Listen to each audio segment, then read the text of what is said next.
Hai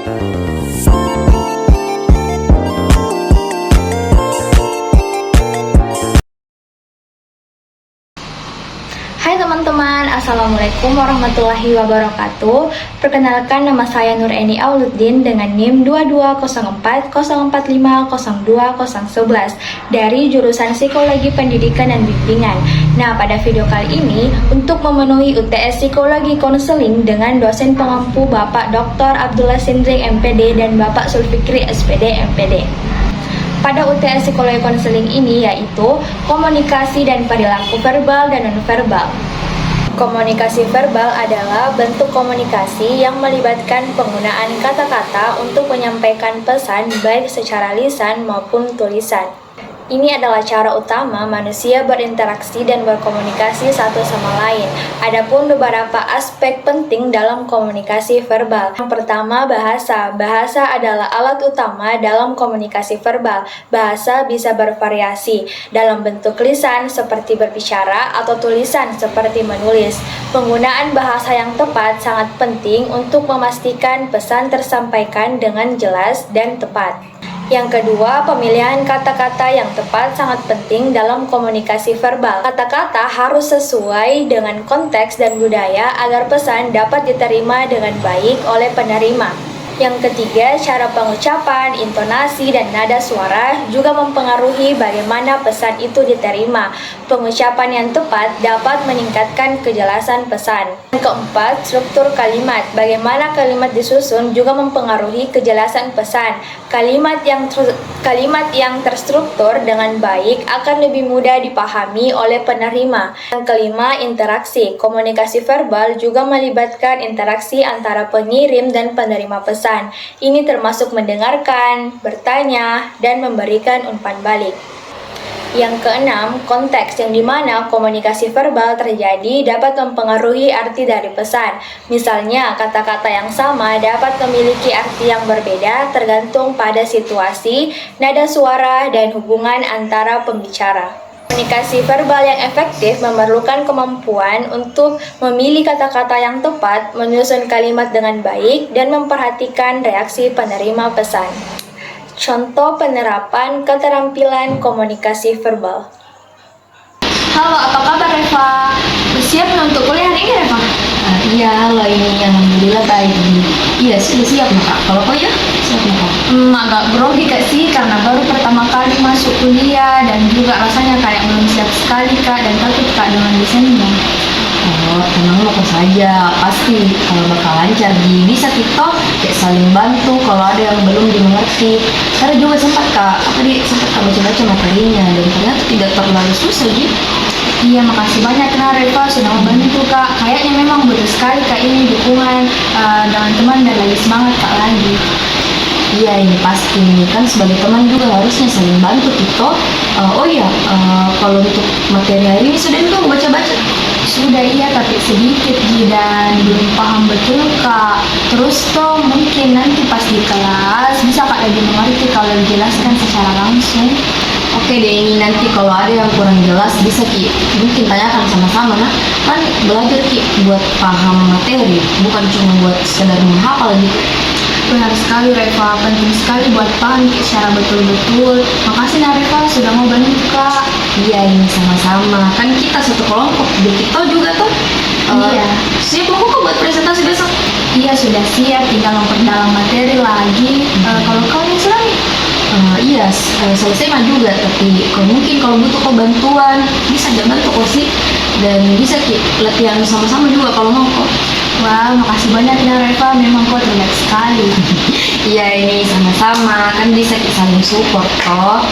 Mungkin sebelum masuk, mungkin bisa kita beli kopi dulu biar semangat lagi di kelas. Oke, kopi teori lagi nih kita pesan. Ayo, oke deh ini, gas Kak. Kau mau pesan varian apa Reva? Kalau saya kayaknya varian biasa sih kok ya. Saya juga jangan yang aneh-aneh, biar bisa kita lagi fokus tadi di kelas sebentar. Iya betul, semangat. Selanjutnya, komunikasi nonverbal adalah cara berkomunikasi yang tidak melibatkan kata-kata. Ini adalah jenis komunikasi yang mengandalkan gerakan tubuh, ekspresi wajah, kontak mata, postur tubuh, intonasi suara, sentuhan, dan bahkan cara seseorang berpakaian atau merawat diri. Komunikasi nonverbal seringkali mengungkapkan lebih banyak tentang perasaan, sikap, atau niat seseorang daripada apa yang diucapkannya. Ada beberapa aspek penting dalam komunikasi nonverbal. Yang pertama, ekspresi wajah. Ekspresi wajah ini dapat menyampaikan banyak emosi seperti kebahagiaan, kesedihan, marah, atau terkejut. Yang kedua, kontak mata. Kontak mata ini bisa menunjukkan perhatian, kepercayaan diri, ketertarikan, atau bahkan bisa dianggap mengintimidasi jika terlalu intens. Yang ketiga, ada gerakan tubuh. Gerakan tangan, bahu, atau kaki dapat menambah atau menggantikan pesan verbal. Misalnya, menganggukkan kepala untuk menunjukkan setuju atau menggelengkan kepala untuk menunjukkan tidak setuju. Yang keempat, ada postur tubuh. Cara seseorang berdiri atau duduk bisa menunjukkan perasaan atau sikap. Postur terbuka untuk menunjukkan keterbukaan, sedangkan postur tertutup bisa menunjukkan defensif atau tidak nyamanan. Yang kelima, ada sentuhan. Sentuhan ini seperti jabat tangan, pelukan, atau tepukan di punggung dapat menyampaikan rasa kepercayaan, kasih sayang, atau dukungan. Yang keenam, ada paralinguistik. Ini meliputi aspek-aspek suara seperti nada, kecepatan bicara, dan volume.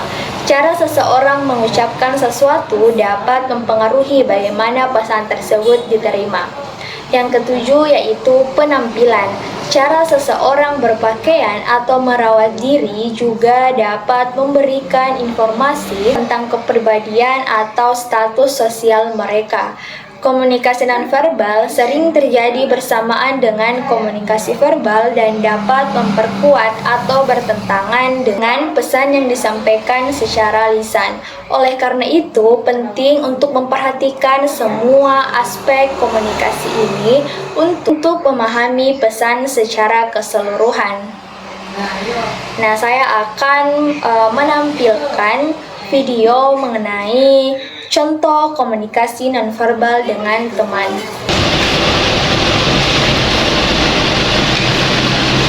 Reva, lihat ini, dapat Kak teori yang menarik tentang psikologi perkembangan yang dipelajari di kelas tadi. Ini tuh tentang bagaimana faktor lingkungan berperan dalam membentuk kepribadian anak-anak. Oh iya Kak, ini serius kan? Kasih lihat Kak deh ceritanya lebih detail. Penasaran Kak juga weh. Ini jadi menurut teori ini perkembangan anak dipengaruhi oleh interaksi antar faktor genetik dan lingkungan sekitarnya. Misalnya ada bagian yang membahas tentang bagaimana faktor pengasuhan orang tua dapat membentuk pola pikir anak dan juga pengaruh teman sebaya dalam serta pengalaman di sekolah. Oh jadi konsepnya kayak mirip-mirip sama teori yang dibahas di psikologi sosial tentang bagaimana individu dipengaruhi oleh interaksi dengan orang lain di sekitarnya. Iya, tepat sekali Reva. Teori ini menarik karena menggabungkan elemen-elemen itu untuk menjelaskan bagaimana manusia berkembang dari masa kecil hingga dewasa. Saya pikir ini tuh sangat relevan dengan topik yang akan kita bahas presentasi minggu depan. Oh iya betul juga ini. Teori ini kayak bisa jadi dasar yang kuat untuk mendukung argumen tak. Senangku dapat ini teori ini. Makasih Kak sudah mau bagi. Sama-sama Reva. Senang sekali Kak juga bisa berdiskusi dengan kau. Selanjutnya yaitu perilaku verbal. Perilaku verbal adalah tindakan berkomunikasi melalui kata-kata dan bahasa untuk menyampaikan informasi, pikiran, perasaan, atau keinginan kepada orang lain. Perilaku verbal meliputi berbagai bentuk komunikasi lisan maupun tulisan seperti berbicara, menulis, dan membaca. Adapun beberapa aspek perilaku verbal. Yang pertama, penggunaan kata-kata yang tepat dan sesuai dan sesuai dengan konteks sangat penting dalam menyampaikan pesan secara jelas dan efektif. Yang kedua, penggunaan tata bahasa yang baik dan struktur kalimat yang jelas membantu dalam menyampaikan pesan dengan lebih mudah dipahami oleh penerima.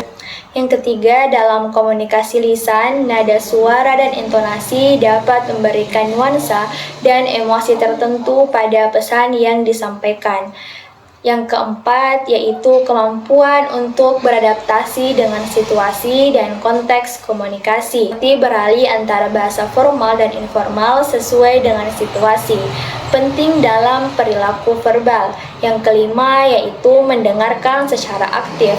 Selain berbicara, mendengarkan secara aktif juga merupakan bagian dari perilaku verbal yang baik. Mendengarkan dengan seksama membantu dalam memahami pesan yang ingin disampaikan oleh orang lain. Memahami pesan yang disampaikan oleh orang lain. Yang keenam, mengajukan pertanyaan dan meminta klarifikasi jika pesan tidak jelas adalah cara untuk memastikan komunikasi berjalan secara efektif. Perilaku verbal yang efektif dapat membantu seseorang dalam membangun hubungan yang baik dengan orang lain, menyampaikan informasi dengan jelas, dan mencapai tujuan komunikasi yang diinginkan. Nah, berikut cuplikan video mengenai perilaku verbal.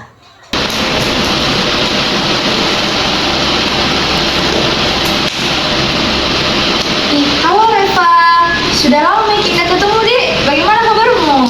Iya, halo ini Edi, lama tahun tidak ketemu. Alhamdulillah baik kabarku. Kau yang bagaimana Jin?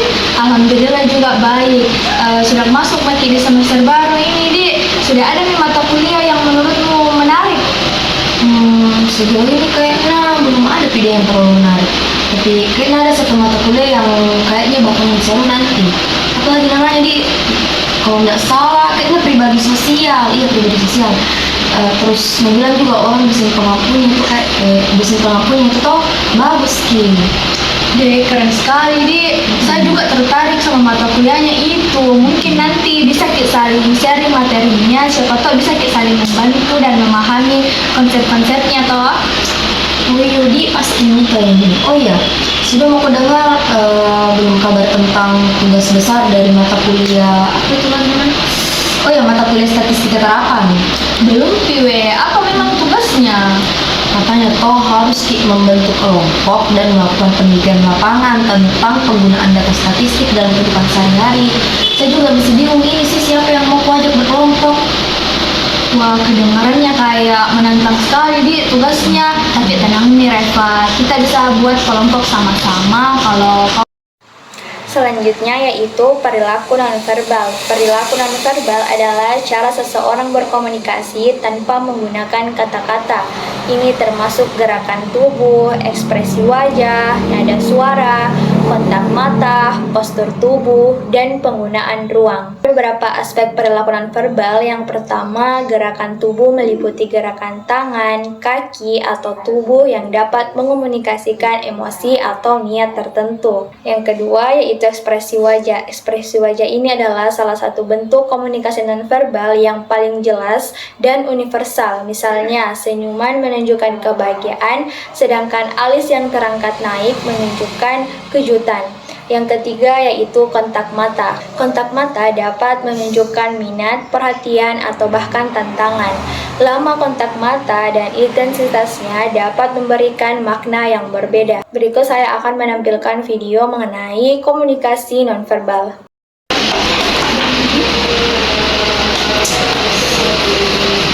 Reva, aku cari kayak bingung sekali aku lihat.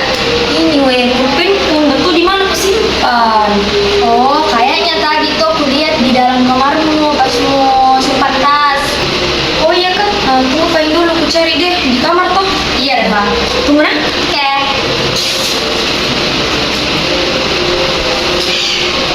Kembali Pak. Nah. Ada nggak Reva? Ya. Oke. Sepertinya tuh Reva harus kita lebih fokus lagi untuk pelajari tentang konsep ini karena pasti kalau ujian sulit sekali. Iya dia ini betul juga. Ini coba lihat ini deh. Dapat Kak bagian konsep teori sosial yang menarik. Ini tuh kayak konflik sosial dalam masyarakat. Coba tuh. Oh iya dia seru juga ini. Suka Kak juga materinya tentang ini dan tentang topik ini. Coba ceritakan anunya Reva lebih detailnya.